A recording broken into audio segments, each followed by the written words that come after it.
y de sus ayuntamientos. Para hablar de este tema tan importante, donde pues prácticamente estamos ya a menos de un año, dado que las elecciones se recorrieron a junio, tenemos con nosotros a un especialista en materia electoral, a un doctor en la materia, como lo es el maestro Joel Reyes Martínez. Bienvenido, Joel. Muchas gracias por la invitación. Buenas noches. En el panel nos acompaña Gerardo. ¿Qué tal, Gerardo? Buenas noches. Oscar. Buenas noches. Buenas noches. El maestro Joel es profesor catedrático en diversas universidades, como la Iberoamericana, como la Panamericana, etcétera. Bueno, quería aquí pasarme leyendo el amplio currículum. Y mejor vamos al tema. La reforma electoral, ¿por qué surge? ¿A qué obedece? ¿Y cómo impacta esto en la Constitución? Muchas gracias. Bueno, reitero la invitación a todos, es un placer estar aquí en su programa. Y bueno, sí me gustaría iniciar contextualizando un poco por qué se dan las reformas electorales. Pareciera que hablar de las reformas electorales ya no es una novedad, ya que cada elección hay reformas electorales. Y quizás eso lo explique, porque tras cada elección, o por lo menos en las más recientes, han habido reclamos profundos de la sociedad sobre ciertas áreas específicas. Solo por ponerles un ejemplo, después de la elección de 2006, en que uno de los principales reclamos era la forma en que habían incidido terceros ajenos al proceso electoral, ajenos a los partidos políticos y a los candidatos, de una forma negativa, particularmente sobre uno de ellos. Entonces surge este nuevo modelo de comunicación política, donde se prohíbe la contratación de propaganda en radio y televisión, y se establece que sea por medio del entonces IFE, todavía IFE, que se dará la contratación de espacios en radio y televisión.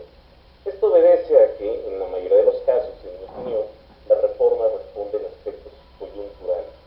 Pienso que la de 2014 no es la excepción.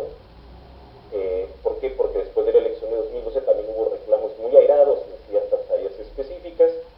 Particularmente hubo reclamos airados sobre el dinero que se inyectó a una de las campañas electorales. Se hablaba de miles de millones de pesos. El caso Monex, que sigue pendiente de resolver y que, bueno, pues esperemos ahora con el Tribunal Electoral, que vive pues digamos lo que una etapa particularmente de crisis por todo esto del haber derretido, y que, bueno, pues tendrá que resolver en breve sobre el caso Monex. Pero bueno, pues ahí está el señalamiento. Pero bueno, eso sigue pendiente. Por eso ahora, uno de los aspectos centrales de la reforma electoral es el tema de la fiscalización. Un aspecto de la fiscalización que se sustrae de las entidades federativas, es decir, lo que originalmente estaba a cargo de los organismos estatales electorales, se les quita y se le deposita en este órgano nacional que ya hemos escuchado muchas veces denominado INE, Instituto Nacional Electoral. ¿Por qué? Porque la idea es que ese órgano electoral lleve a cabo una fiscalización que dé oportunidad de conocer los gastos de los partidos políticos de cara a un proceso de calificación de las elecciones. Es decir, que los tribunales, al momento en que validarán una elección, conozcan si determinado candidato rebasó o no los topes de gastos de campaña. Ahí quizá una de las preguntas, Joel, que me gustaría que discutiéramos, que platicáramos un poco. Nos estás hablando del periodo de la fiscalización. Eso se resolvió, digamos, pensando que en elecciones anteriores el tema era de dónde sacaban los partidos el dinero. Se resolvió diciendo que, bueno, pues sea dinero que se les otorgue como el gobierno federal le otorga a cada una de sus entidades centralizadas, con algunas condiciones y tal. Y ahora el problema es, aunque ya tenemos controlado la manera como ingresa el dinero, ¿qué pasa cuando sale?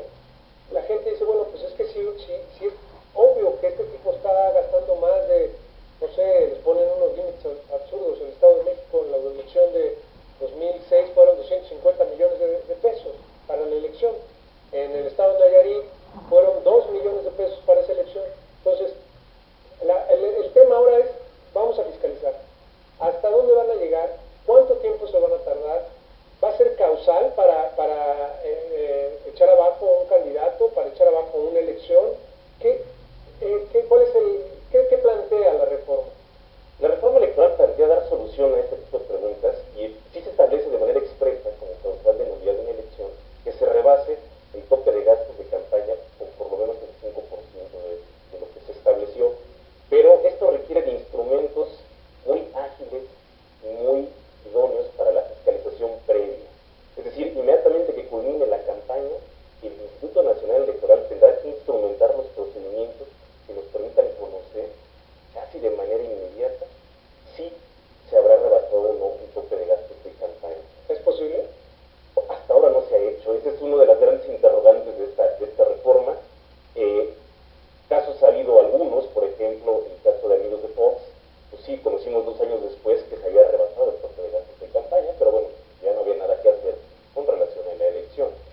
uno de los grandes retos. El DF, pero existirá la sanción que el candidato que resulte, vamos a decir, que haya rebasado, no pueda competir. No pueda competir. Sí, porque teníamos el caso Morelia.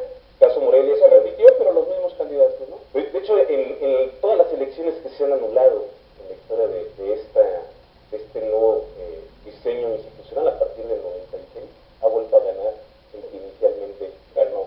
Porque esto tiene un sentido, por sentido común, porque pensemos que la causal sea por el gasto de la campaña, ¿no? Pensamos que si es o si fue por televisión, medios impresos, pues eso queda en el ánimo de la gente, claro. Eso no desaparece con que se anule la elección y se vuelva a llevar a cabo otra en 23 meses.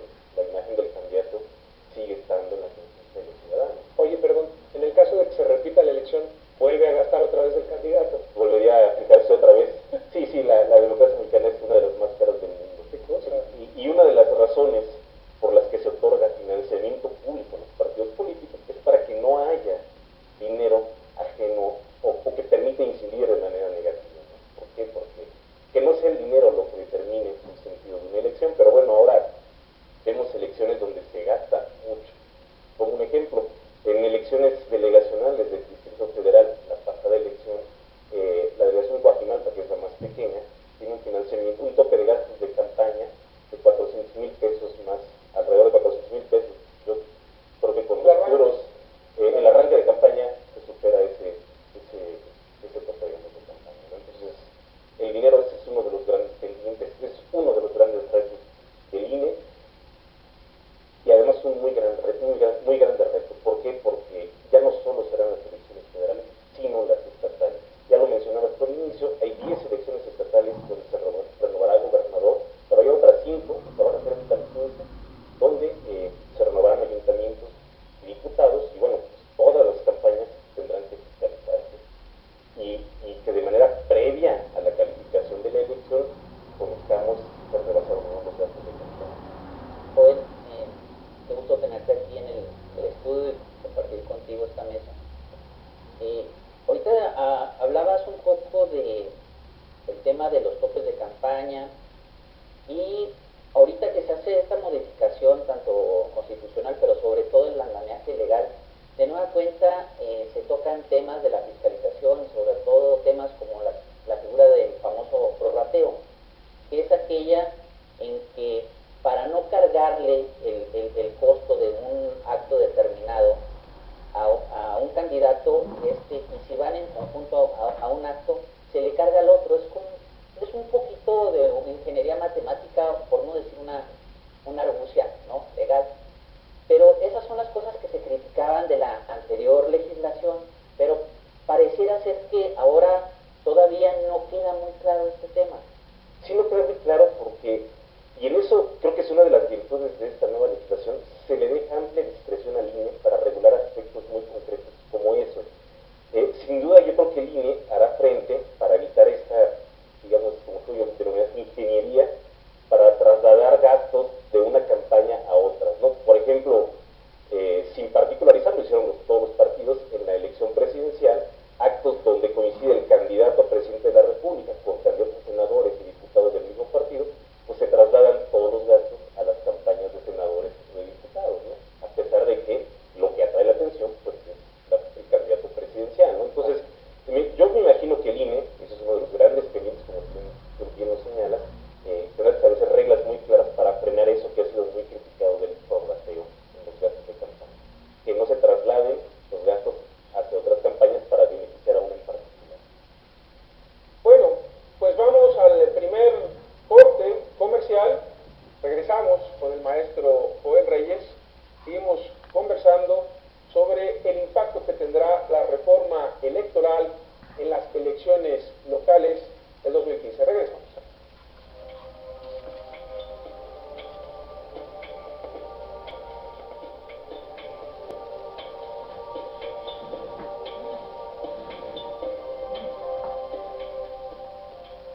Regresamos. Esto es Línea por Línea. Estamos conversando sobre los impactos que tendrá la reforma electoral en todo el andamiaje de la escena política, pero particularmente en el próximo 2015, donde se renovará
puede caer en ese riesgo, ¿no? Y así pues, yo no creo que sea algo generalizado, como se dijo, y aquí hago un paréntesis. En 2011 se hizo un diagnóstico de la justicia electoral en las entidades federativas, y los resultados, a diferencia de lo que se ha dicho, revelaron todo lo contrario. Por ejemplo, de las decisiones que se adoptan a nivel de las entidades federativas, eran confirmadas cerca del 99% de las decisiones por el Tribunal Federal, que es el que se tomó como criterio para decir si actuaban o no con criterios políticos necesarios. Entonces, arrojó que se confirmaron casi el 99% de las decisiones, cosa que es muy alta y revela un dato contrario a lo que por lo menos se dijo, ¿no? Pero bueno, el argumento fue no hay confianza en las autoridades electorales. Y aquí, permítanme abrir otro paréntesis, y esto es una reflexión. Ustedes recordarán que el IFE nació con motivo de un reclamo airado, apasionado, después de la elección del 88, que no había confianza en la autoridad que organizaba, contaba los votos. Porque dependía de la Secretaría de Gobernación. Dependía de la Secretaría de Gobernación. Es el último presidente de ese claro. Exactamente. Bueno, pues yo veo casi 25 años después que el argumento actual es el mismo. No tenemos confianza en quienes organizan las elecciones. Por eso se rediseñó el INE y por eso se quitó esa forma en cómo tradicionalmente nombraban a los consejeros. Salvo el periodo de José Woldenberg, ¿no? Que se supone que es donde toma legitimidad como órgano político encargado de realizar las elecciones, y pues hay un consenso de que hay cierta legitimidad y hay cierto respeto a la investidura como tal del organismo, ¿no? Que después desapareció con la reforma que aniquila ese IFE, ¿no? Ese IFE, Ugalde, ¿no?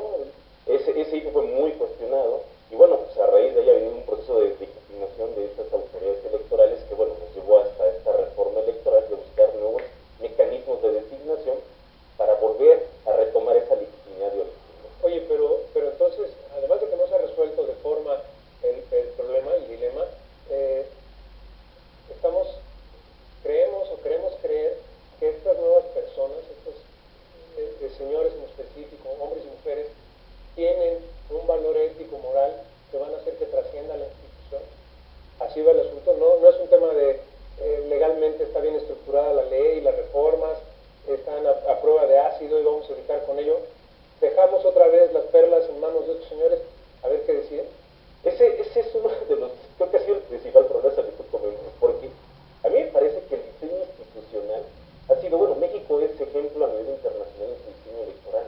El problema es cómo se opera ese diseño electoral, que es donde han existido estos huecos después de cada elección. Por ejemplo, ustedes recordarán, porque fue muy difundido, que la bandera de la reforma electoral de 2007 fue: no queremos que incidan entes ajenos en las elecciones, y por eso prohibimos que se contrate propaganda en radio y televisión. Yo recuerdo, a mí me gusta mucho fútbol, no sé si ustedes sean futboleros, yo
procedimiento que se dijo que no fue muy transparente o que no fue lo suficientemente transparente que las circunstancias exigían. Entonces yo entiendo que este actuar de los consejeros del INE va justamente enfocado a eso. Vamos a ser transparentes en todo, ¿no? ¿Por qué? Porque tienen que nacer con legitimidad de esos organismos estatales electorales, si no vamos a arrancar mal, y bueno, pues a eso se pueden sumar otra serie de problemas que ya hablaremos más adelante, pero sí, lo ideal es que se designen esos consejeros con la mayor transparencia a través de procedimientos muy escrupulosos y que se privilegie el profesionalismo, ¿no? Fíjate que yo me acuerdo de Lorenzo Córdoba manifestando que él no se iba a reelegir. Él dijo, no, no, no, yo hasta aquí llegué, mi periodo era tal, no le voy a entrar al INE, bueno, ahora INE, y pues todo el mundo le creyó. Dijo, Que no se iba a reelegir en el IFE. Perdón. Sí, bueno, no mintió, vaya, ¿no? No mintió. Ok, es un tecnicismo, se está escondiendo en la letra chiquita de la reforma, ¿no? Entre abogados platicaron. Sí, es terrible. Oye, pero estas mismas autoridades van a nombrar a la parte judicial, no nada más, es decir, ¿qué papel juega el judicial federal, electoral, en la materia local? Sí, esa también es una de las grandes, en mi opinión, incongruencias de esta reforma, porque si la razón es que se designan esas autoridades con criterios políticos, entonces el caso de los magistrados de las entidades federativas se dejó en el Senado de la República, un órgano central que sigue siendo político. Lo congruente hubiera sido que la designación de esos magistrados electorales locales se depositara en la autoridad judicial electoral, que es el Tribunal Electoral del Poder Judicial de la Federación, pero no fue así. Yo no encuentro una razón que justifique por qué en el caso de los consejeros sí se da la autoridad nacional electoral, que es el INE, su designación, y por qué en el caso de los magistrados no, se sigue dejando en un órgano político que es el Senado. O su par, ¿por qué no lo hace la Suprema Corte de Justicia, no? O un órgano por jugar al ejercicio y llevarlo al extremo, o el Consejo de la Judicatura, ¿no? Ahí ya son expertos en eso, a eso se dedican. Bueno, pero es que eso sería también como es no reconocer la propia carrera judicial que existe en los estados. Sí. El caso de Querétaro, que se conozco, no existe un tribunal electoral como tal, sino que es me parece acertado, es una sala electoral que en tiempo regular funciona como auxiliar de la sala civil, lo cual pues economiza gastos, y solamente en tiempo electoral se convierte como sala electoral. Es decir, esos magistrados que están en la sala electoral de Querétaro son magistrados de carrera, son magistrados que nombró el Consejo de la Judicatura del gobierno del No, Estado bueno, de pero Querétaro. mira, el tema es que el Tribunal Federal Electoral se crea otra vez por la desconfianza y el descrédito de los procesos al interior del propio IFE entonces y de las propias elecciones, y surge como una propuesta desde el Ejecutivo. O sea, es decir, se empuja en el Legislativo y llega a la posición, pero no es un órgano que haya crecido 100% judicial. No, porque pueden llegar, como es, por ejemplo, en la actual integración del Tribunal Electoral, solamente hay 3 magistrados de carrera. Todos los demás no eran ni siquiera magistrados de carrera. Cosa que sería cuestión de discutir si fuera saludable que solo fueran magistrados de carrera. Yo personalmente pienso que no, porque tiene que ser un órgano plural que aglutine distintas visiones. Pero quisiera retomar algo de lo que tú comentabas, porque decías, el caso de Querétaro no tiene un tribunal electoral formalmente, sino que cuando hay asuntos electorales o en proceso electoral, magistrados que integran actualmente una sala penal se convierten en tribunal electoral para resolver esos conflictos jurídicos que sostienen la elección. Pero ahora ese diseño institucional tiene que adecuarse conforme a este nuevo marco normativo. Y ahí entramos al segundo problema. Las entidades federativas, ahí sí sus legislaturas, tienen que llevar a cabo una reforma a más tardar el 30 de junio, donde, por ejemplo, el caso de Querétaro tendrá que reformular su tribunal electoral para adaptarlo a esta nueva realidad, que por de entrada exige que sean de 3 a 5 magistrados permanentes, ¿no? Bueno, permítenos ir a una pausa y regresamos para seguir con este tema muy importante, muy interesante para los estados que van a tener elecciones el próximo año. Regresamos.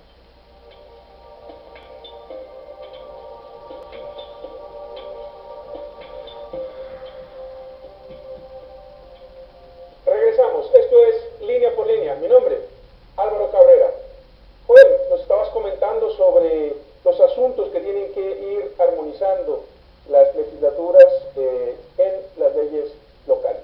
Sí, y antes de continuar en esa parte, quisiera hacer un breve paréntesis de lo que tú también comentabas, hablaste del gasto en estos tribunales, porque efectivamente esos tribunales de las entidades federativas actúan 6 meses o 8 meses que duran sus procesos electorales locales, luego en el interelección realmente no hay conflictos jurídicos que resolver. En varios estados se les prevén 2 materias, por ejemplo administrativa y electoral, de tal manera que en ese interproceso se den resolviendo todo tipo de asuntos. Pero en ese diagnóstico que yo les comentaba también arrojó un dato muy interesante.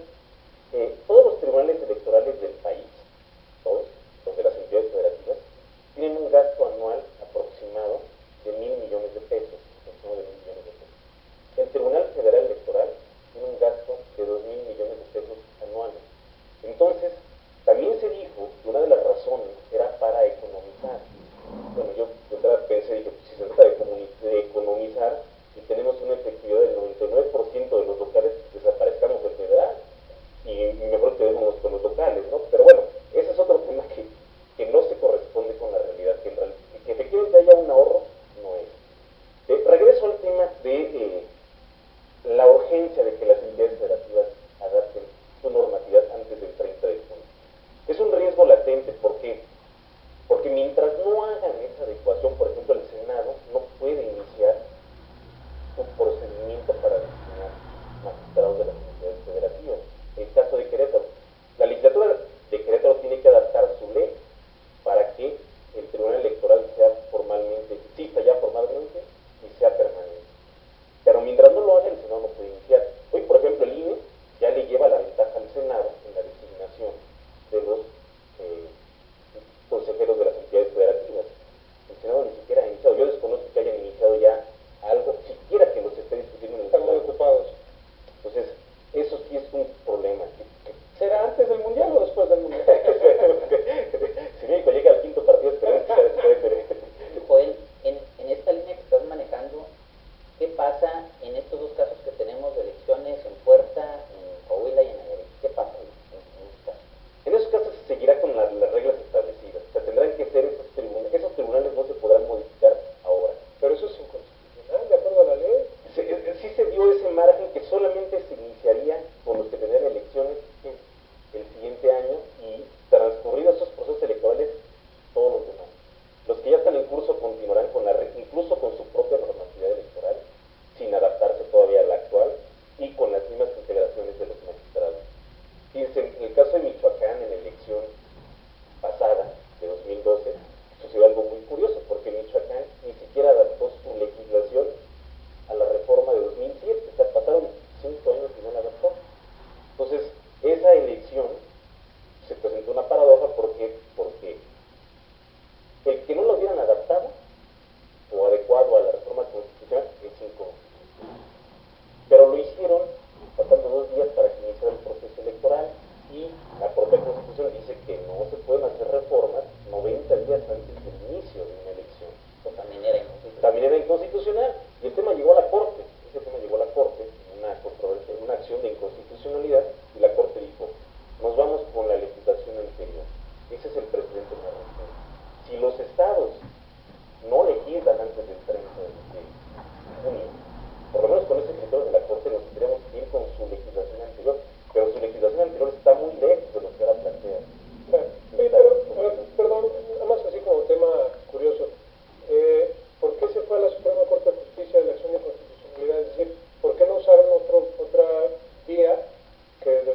del demandante, ¿no? Lo que genera situaciones muchas veces pues de desigualdad, porque a unos sí se les aplica y a otros no, que son solo los que acudieron al juicio, ¿no? La Corte no, porque la Corte, sus efectos son generales y la expulsa. Por eso se prevé este plazo de 90 días para dar la oportunidad a la Corte. Ahí, eso fue lo que pasó. Una de las fracciones, un partido político de la legislatura de Michoacán fue a la acción de inconstitucionalidad de la Corte. Dijo, no, esta nueva ley no se aplica porque se emitió dentro de los 90 días. Pues vamos con la anterior. Y eso sí generó graves problemas en la elección de Michoacán. Pues otro de los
tomara posesión y que después lo tuvieron que desaforar, que es como el que tendríamos más documentado, donde hubo una influencia concreta, ¿no? De apoyo por las grabaciones que salieron. Dolorosamente. Entonces, eso ya se lo hicieron al IFE. Sí, sí, eso ya se lo hicieron al IFE. No fue el Instituto Electoral de Michoacán el que organizó la elección de ese diputado federal. Esa elección de diputado federal la hizo el IFE. Sí, la hizo el IFE, y el IFE tiene representación en todos los distritos electorales. Tiene un consejo distrital que ahora, bueno, pasan a formar parte del INE, ¿no? Pero sí, es que ese riesgo son cuestiones de esto, ¿no? ¿Cómo se define, no? Por ejemplo, ahora decíamos nosotros de broma que el litigio ante la FEPADE era ir a presentar la denuncia, salir, enseñársela a los medios de comunicación y ahí se acababa, ¿no? Porque en realidad sí, no había una persecución de delitos. Bueno, ahora esta reforma electoral se acompaña con un nuevo catálogo de delitos para tratar de hacer frente a esta realidad, y pues se le dan más instrumentos a la Procuraduría General de la República para eso, ¿no? Esperemos que incluya, porque sí es un riesgo latente, ¿no? Eso no lo podemos desconocer.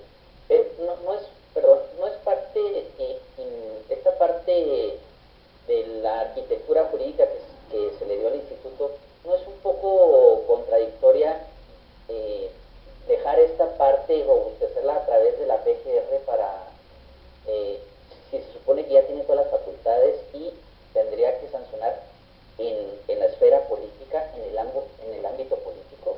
Pues permítenos, vamos a un corte comercial, regresamos con Joel para que responda la pregunta de Oscar sobre esta cuestión de fortalecer a la Procuraduría y a las Fiscalías en los delitos electorales. Regresamos.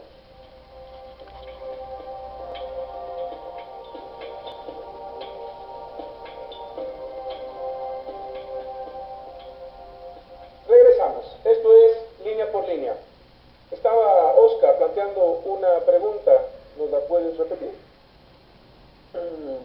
Yo te pregunto, Joel, respecto de todo este andamiaje jurídico que se ha realizado de esta nueva reestructura del instituto, y si se está reforzando la parte de las decisiones políticas, ¿por qué hacer hincapié en estas facultades sancionatorias a través de la PGR? Bueno, me parece que ahí es un esquema de colaboración, porque efectivamente en una elección puede tratarse de delitos, ¿no? O incidencias delictivas. Eso sí es ajeno al IFE. Creo que la Procuraduría sí sería la institución más idónea para enfrentarlo, y lo que se trató de hacer es sí dotarle de más herramientas a la Procuraduría para que por lo menos en los procesos electorales pueda colaborar y coadyuvar con el INE. El INE, ahora lo dijo el propio presidente del INE no hace mucho, está en riesgo de caer en una sobreburocratización, ¿no? El INE, las facultades que se le otorgaron, hasta apenas se empieza a ver su dimensión, ¿no? Es grandísima las atribuciones del INE. Organizar las elecciones federales ya de por sí es mucho. Ahora las de los estados es algo excesivo, sinceramente, ¿no? Y fiscalizar ambas. Sí, yo lo que quiero decir, no el hecho mismo de que la ley se vaya complicando, de que vayamos teniendo superestructuras arriba de las estructuras, es decir, toda esta parte me parece que debería ser, entre más sencillo fuera todo el sistema, sería obviamente también más sencillo de aplicar, y lejos de que eso pase diciendo, bueno, fortalezcamos los institutos locales, consideremos el mecanismo para poder hacerlos más imparciales y que tengan mayor capacidad de decisión, que crezcan al interior. Es todo lo contrario, o sea, le echamos toda la carga al Instituto ahora Nacional Electoral, y entonces se vuelve lo que dices, ¿no? Que es una super burocracia, super facultades, y eso ¿qué nos beneficia? O sea, ¿eso garantiza que va a haber elecciones? No, pues por lo menos escuchamos continuamente que México ha evolucionado mucho en su estándar democrático, pero cada vez vemos más regulaciones, más limitaciones. ¿Qué es lo que está pasando, no? Y aquí a mis alumnos de la universidad lo ejemplifico con un capítulo de Los Simpsons que es muy breve, ¿no? Es muy breve, ¿no? Homero Simpson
Mucho se discutió respecto a la reforma constitucional y sobre todo a la reforma legal.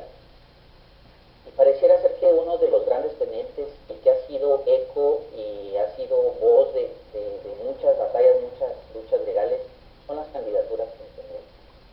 Hemos tenido casos inclusive que ya han llegado hasta el Sistema Interamericano de Derechos Humanos y todavía no permea esto al ámbito jurídico mexicano, todavía no es totalmente poroso el sistema jurídico y todavía no logramos trascender y evolucionar hacia las candidaturas independientes. Y ahora que leemos el articulado, pues inclusive todavía hay pues algunas cosas que pareciera que adolece, ¿no? Por ejemplo, que las fórmulas de candidaturas independientes tienen que ser del mismo género y este tipo de cosas. Entonces, pareciera que es uno de los pendientes. Sí, porque las candidaturas independientes plantean ahora sí las reflexiones ya que tenemos toda esta regulación, ¿no? Y antes de ir a lo que me comentas, yo también aquí reflexionaría con ustedes sobre el requisito para ser postulado como candidato independiente. Se exige que el ciudadano que quiera ser candidato a presidente tiene que contar con un apoyo del 1% del listado nominal, que según los datos actuales del INE, eso representaría como 790,000 ciudadanos. Pero si uno lo contrasta con los requisitos para constituir un partido político, se exige el 0.26%, que ya en términos del padrón electoral, que en términos reales representa como 300,000 ciudadanos. O sea, es más difícil ser candidato independiente para presidente que constituir un partido político. O sea que el PAN puede perder su registro. El PAN puede perder su registro si es que tuviera menos de... Yo creo que sería una causal para no conservar ese número mínimo de militantes, ¿no? Pero pues ahora el candidato que quiera ser presidente de la República o candidato a presidente de la República de manera independiente, pues por lo menos tendría que juntar el apoyo para constituir 3 partidos políticos, ¿no? Ahora, tal vez la diferencia, no sé, pregunto, es que no es lo mismo que tú como ciudadano te constituyas en un partido político nuevo, donde ya asumas una militancia.